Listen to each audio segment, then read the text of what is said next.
the pasuk introduces the mitzvah of bikurim.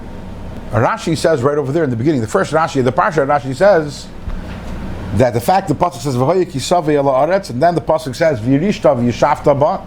So this teaches us that the mitzvah of bikurim, it only took effect after kibush. V'chaluka. Kibush v'chaluka, after Yidden conquered the Eretz Yisrael, and after it was completely divided amongst the Shvatim. So the Rebbe speaks about this and whole arichas, because we know in general there's a rule that whenever it says v'hoya kisavei ala aretz, it means after Yerusha v'yeshiva, after, not, doesn't mean that the day that they crossed the Yarden, but after Yerusha v'yeshiva. So here also we have the lashon v'hoya kisavei ala aretz. So why do you have to have the v'yirishta v'yeshavta ba? Just the words kisavei already indicates that we're talking about after the Yidden already settled in. But the Rebbe points out that Rashi is saying here something unique. The mitzvah of bikurim only went into effect not after Yerusha v'yeshiva. Yerusha v'yeshiva means after I got my land and I settled it.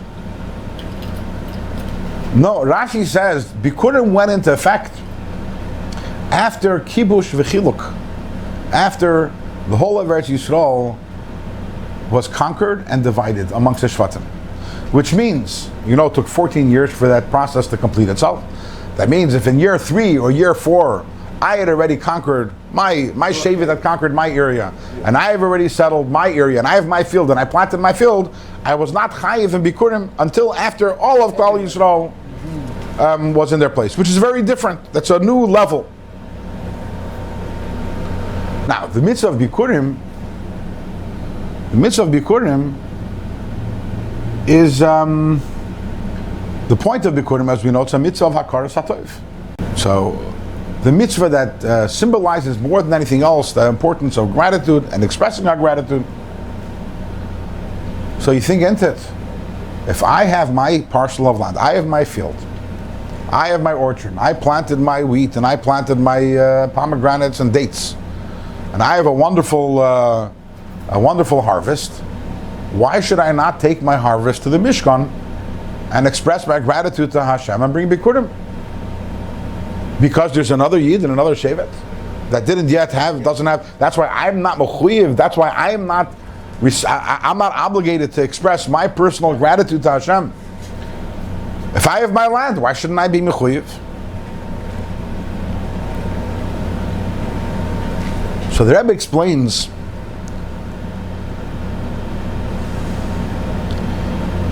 that the mitzvah of bikurim is connected with the idea of simcha.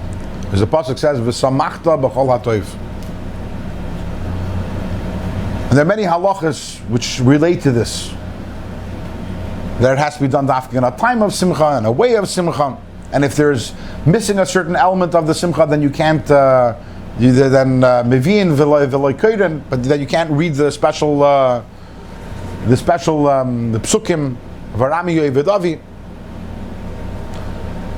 Meaning that bikurim is, it's about gratitude, but it's about gratitude that comes from a place of tremendous simcha. I'm so happy that I want to go express my gratitude to Hashem.